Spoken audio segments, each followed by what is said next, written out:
Mga kapatid, magandang gabi po sa inyong lahat. Kung napanood nyo po yung vlog ko kagabi na ipinakita natin yung Super Beetle, itong 1303 po na ito na napakagandang sasakyan po pala talaga. Ito nga lang mga nire-restore natin ngayon kapag ka nakikita ng mga viewers ko po dito sa Autorans ay talaga namang nabibighani sila.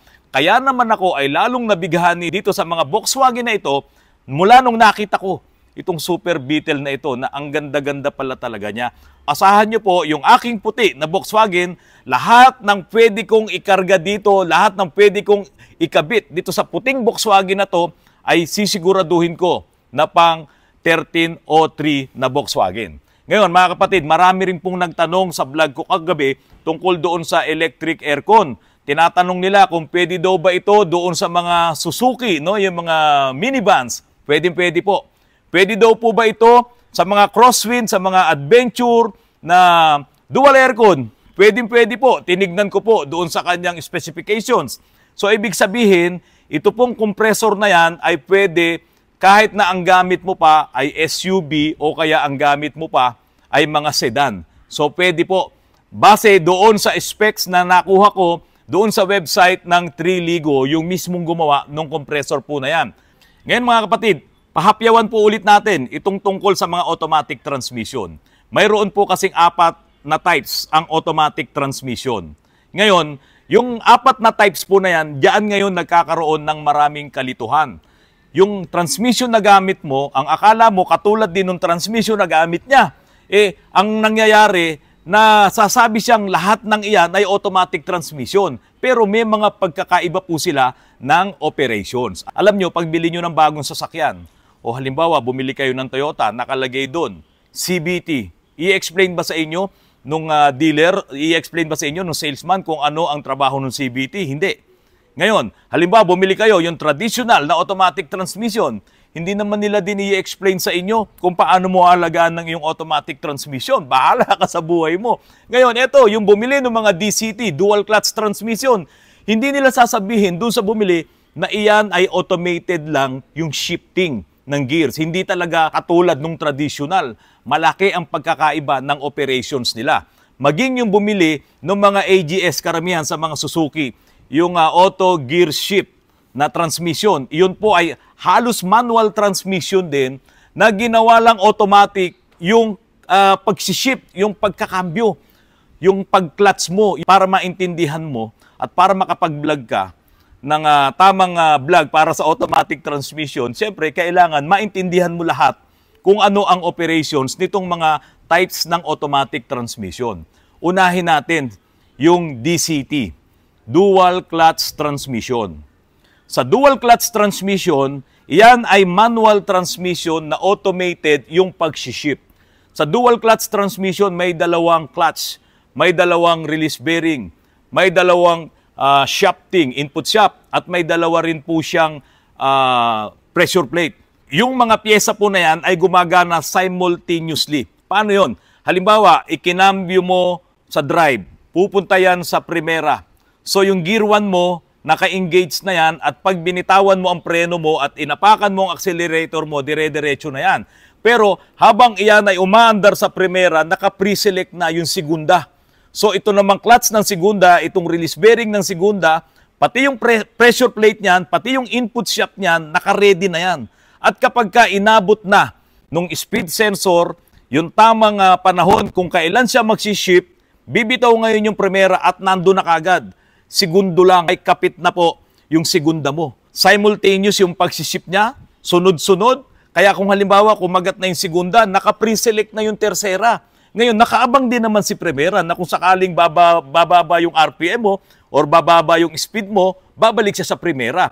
Yung gear 1, 3, 5, yun yung add gears ay nasa isang clutch. At yung gears naman na 2, 4, 6, yan yung even gears ay nasa isang clutch din. So ito ay simultaneous na gumagana, papalit-palit yan, kaya ang DCT ay matipid sa fuel. Halos walang loss. Pag-ikot ng makina mo, paiikutin niya ngayon itong clutches at nag-aabang na lang yung pag-shift ng cambio. At ang maganda rito, kung high performance ang sasakyan mo or kung nangangarera ka talaga, katulad ng mga high-end na mga sasakyan at DCT ang nakalagay dyan, nako, hindi mananalo itong traditional na automatic transmission.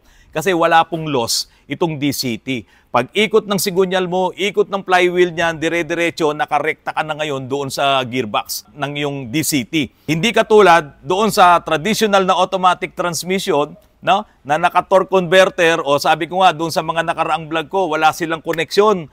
Wala silang physical contact kasi ang nagpapagana doon ay fluid coupling. Kaya yung ikot ngayon ng ating flywheel, ng ating impeller ay hindi direkta talaga 1:1 na papaikutin niya itong turbine. Unlike po sa DCT, pagkapit ng primera niyan, diretso doon sa gearbox mo, andar ang primera, sunod ang segunda, sunod ang tersera, kwarta, kinta, at yun, kung may sixta, dire-diretso yun. Yan ang kagandahan ng DCT. Mga kapatid, sa isang manual transmission na ikaw ang nagkakambyo, ikaw ang umaapak ng clutch, hindi pwede na kapag ikaw ay nasa traffic, hindi mo ilalagay sa neutral. Kung halimbawa, 2 minuto yung traffic na yon, nakakambyo ka sa primera, nakaapak ka sa clutch, dahil pag binitawan mo yun, aabante yun, naka-stop ka. So, hindi pwedeng maging clutch driver ka. Kaya kung ikaw ay nasa traffic or nasa stop ka, dapat talaga ilagay mo sa neutral. Ngayon, sa DCT ng mga transmission, dahil yan ay automated yung kanyang pag-shift, automated yung kanyang pagkakambyo, doon sa dual clutch na yan, mas rekomendado din mga kapatid na kapag ikaw ay nasa traffic, ilagay mo sa neutral.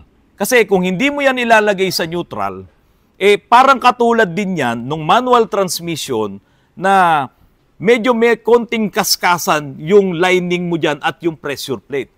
Kahit pa sabihin mo na iyan ay automated na.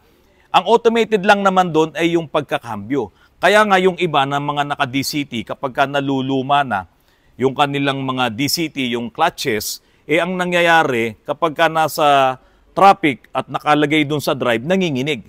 Kasi halos kapit yung clutch doon sa pressure plate at saka doon sa flywheel. Ang mangyayari nung parang gusto niyang umandar, kaya siya nagbabibrate. Kaya talagang ang gagawin mo doon, ilalagay mo sa neutral. Pero pag bago naman ng DCT mo, hindi mo halos maramdaman yon. Kaya mga lumang mga naka-DCT, yan ang problema nila. Kaya talagang iyan ay ilalagay mo sa neutral, sa DCT. Ngayon, sa mga traditional na mga automatic transmission, pag-uusapan natin yan, hindi mo pwedeng gawin yon na lagi mong ibinababad sa neutral. Mga kapatid, sa DCT rin kasi, meron niyang 2 fork din.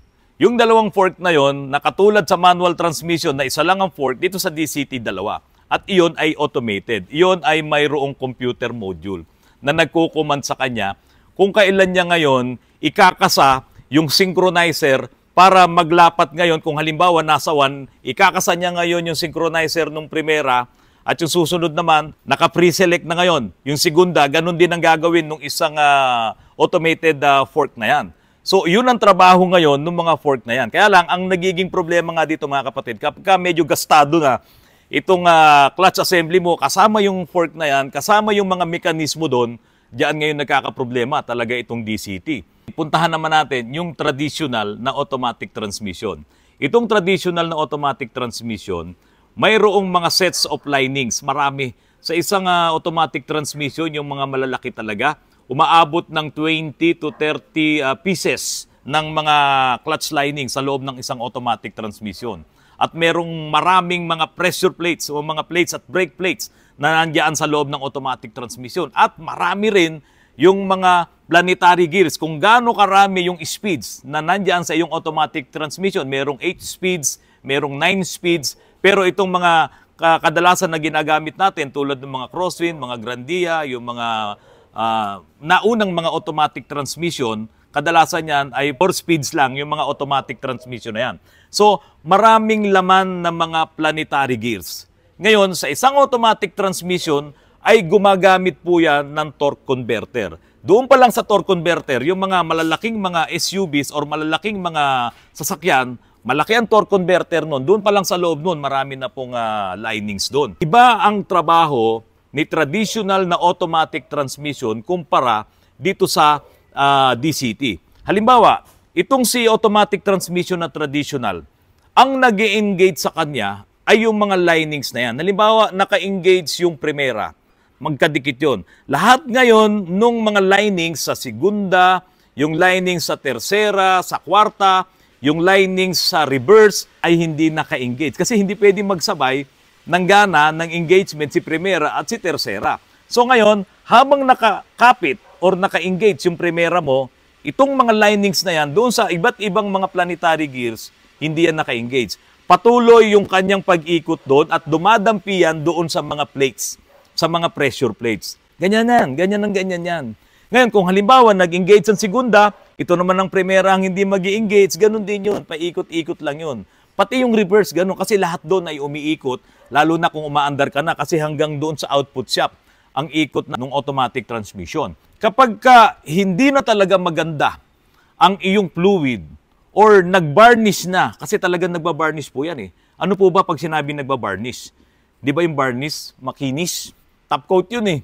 So kung makinis ngayon yon at mawawala yung pagkapit ng lining doon sa mga pressure plate na yan, o ano mangyayari? Dudulas. Kaya nga kung minsan, sliding ang inyong automatic transmission dahil yung ATF nyo ay nag-varnish na. At magba-varnish yan kapag iyan ay palaging na-overheat. Doon sa sinasabi ko po sa inyo na kung ang inyong traditional na automatic transmission kapag kayo ay nasa mga short stops, ilagay nyo na lang sa drive para lahat yon ay nakahinto. Yun lang yung pagkakataon na mapapahinga itong mga linings na nasa loob ng iyong automatic transmission. Yun lang. Kakarampot lang yun. Kakatiting lang yun. Yung 2 minutes, 3 minutes bawat traffic mo sa mga traffic lights na yan, yun lang yung maibibigay mo sa kanyang pahinga. Kaya po, maling-mali yung sinasabi nung iba na kapag daw ikaw ay nasa traffic at ni-neutral mo, ay mapapahinga ang iyong automatic transmission. Iyon po ay dahil nga sa mali ang pagkakaintindi nila doon sa automatic transmission na gamit nila. Sa DCT, yun yung pahinga. Kapag ka po sa DCT, nilagay mo sa neutral, walang engagement, yung clutch doon sa loob ng DCT, yun yung pahinga. Kasi nga po itong DCT ay automated manual. Sa traditional, hihinto lang lahat yung pag-ikot ng mga pyesa sa loob ng automatic transmission mo kapag ikaw ay naka-stop, naka-engage ka at nakapreno ka.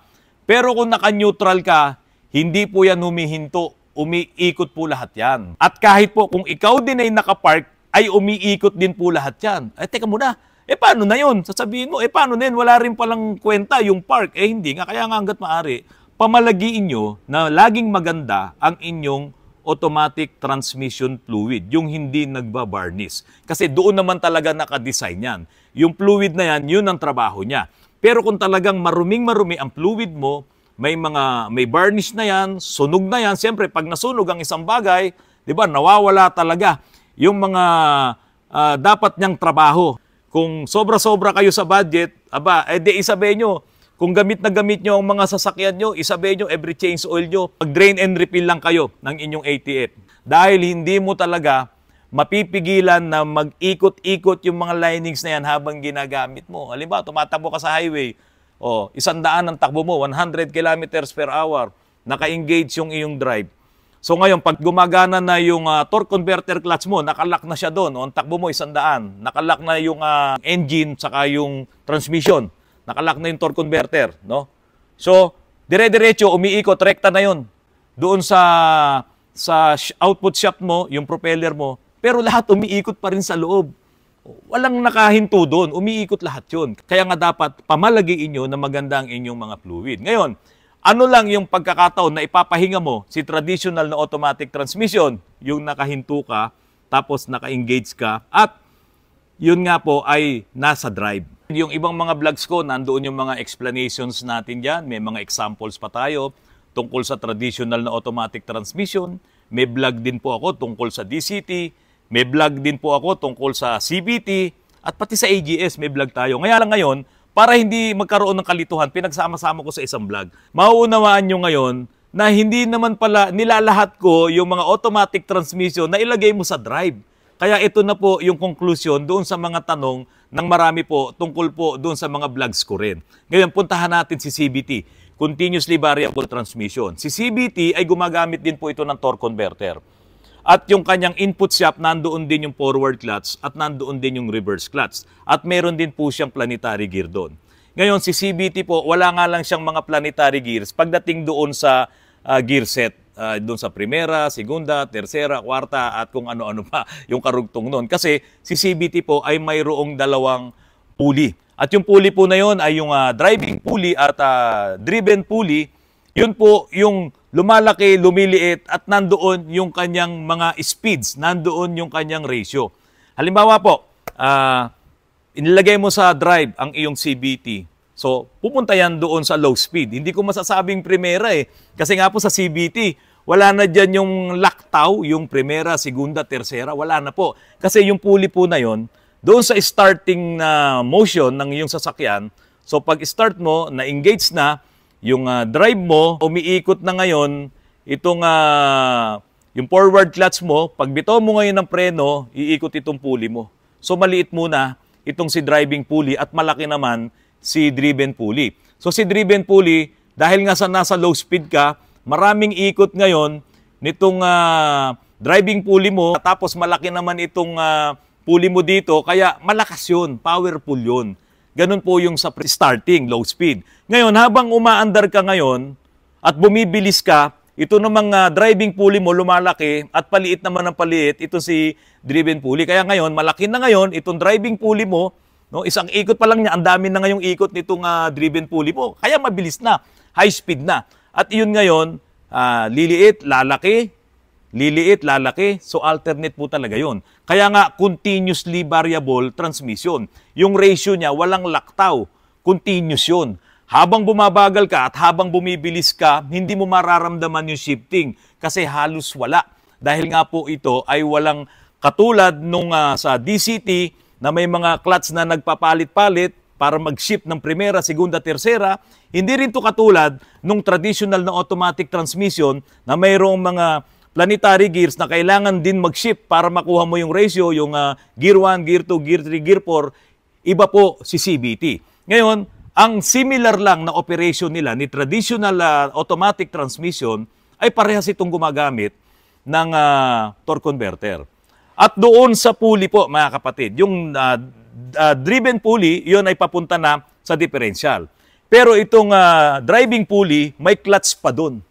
Hindi naman nakarekta yun So may clutch pa doon na umi-engage din. Yung clutch na yun, marami rin yun na pwedeng magkaroon din ng problema kapag lagi kang nasa neutral, kapag ikaw ay nasa stops. Kasi ikot lang din ng ikot yun. Wala nga lang engagement. Kasi pag nag-engage yun, saka pala ngayong kakagat yung driving pulley mo. At yung driving pulley po, para maipakita ko rin sa inyo yung trabaho niya, yan po kasi ay B-shape, yung pulley na yan. Lumuluwang, sumisikip, at pagluwang niya, yung belt ngayon ay bababa, yung steel belt. Yun. So pagka isa naman ngayon ay sumikip na ulit, aakyat ngayon yung belt. Kaya ngayon, ang nangyayari, lumalaki, lumiliit, lumalaki. At yung nagpapaluwang at nagpapasikip sa pulley ay trabaho naman ng pressure, ng CVT fluid. Yan, yun ang trabaho ngayon nun. Kaya po, napaka-importante din ng torque converter, pati yung pump, diyan po sa CVT, na halos similar sila ni traditional automatic transmission. Puntahan naman natin itong si AGS, yung auto gear shift transmission, manual transmission din ito, na ginawa lang din automatic yung pagka-clutch mo. So, inalis yung trabaho ng kamay mo, inalis yung trabaho ng paa mo, pero ito ay gumagamit lamang ng isang set ng clutch. No? Hindi katulad doon sa dual clutch sa DCT. At si AGS, tingnan nyo yung kanyang lever, wala siyang park. Kaya po, si AGS, kapag kayo nasa traffic, ilagay mo rin sa neutral. Kasi ito po ay automated manual din. So, tingnan nyo po si DCT, kapag na-traffic, pwede mong ilagay sa neutral. Kung titignan nyo nga kasi yung operation ng transmission, nung laman loob ng transmission, manual din kasi yan. Kaya mas the best dyan kung ilalagay mo yan sa neutral. Even si AGS ay ganun din. Ngayon, itong si traditional na automatic transmission na gumagamit ng torque converter, na kapag in-start mo na ang engine mo, lahat ng mga clutches dyan, nag-iikutan yan, at kung alin lang dyan ang naka-engage, yun lang yung walang kaskasan. Yun lang yung walang pagdampi ng lining doon sa brake plates, doon sa mga pressure plates. Kaya po, sabi ko nga sa inyo, kapag kayo ay namreno at nakadrive kayo, yan lang yung pagkakataon na bibigyan mo ng pahinga lahat ng clutches mo, lahat ng planetary gears, lahat ng umiikot doon sa loob ng iyong automatic transmission. Huwag mo nang ipagkait yun. Pero siyempre mga kapatid, lahat ng apat na types ng transmission na yan, lahat naman yan ay may mga downside at may mga magagandang bagay. Ngayon, ang pinakamarami kasi at nasimulan talaga itong traditional na automatic transmission.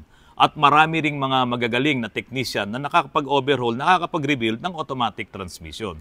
Si Autorans nga lang talagang ikinikwento na sa inyo at sinasabi sa inyo kung ano yung trabaho, yung apat na types na yan. DCT, CVT, traditional, at yung AGS. Ngayon, kung hindi mo talaga aaralin yung apat na types ng automatic transmission na yan, talagang sasabihin nyo, mali si Autorans.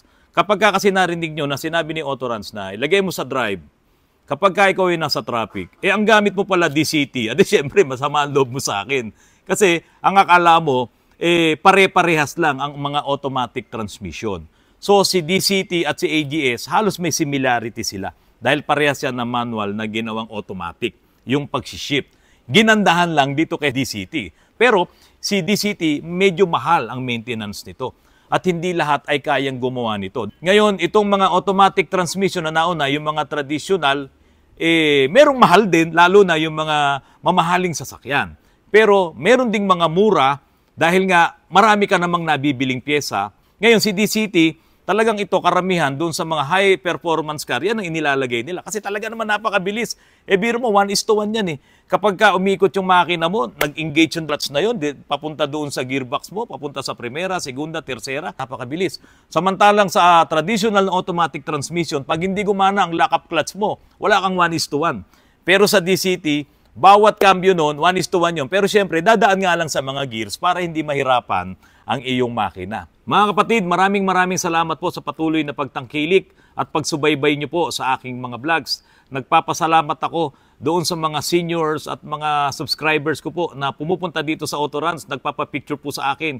Iniipon ko lang po ng maraming yung mga pictures natin at gagawan ko po talaga ng isang mahabang vlog yan na lahat ng mga pumupunta po dito na nakakasama ko at nagpapapicture na rin po dito sa mga coaching kuba na narito.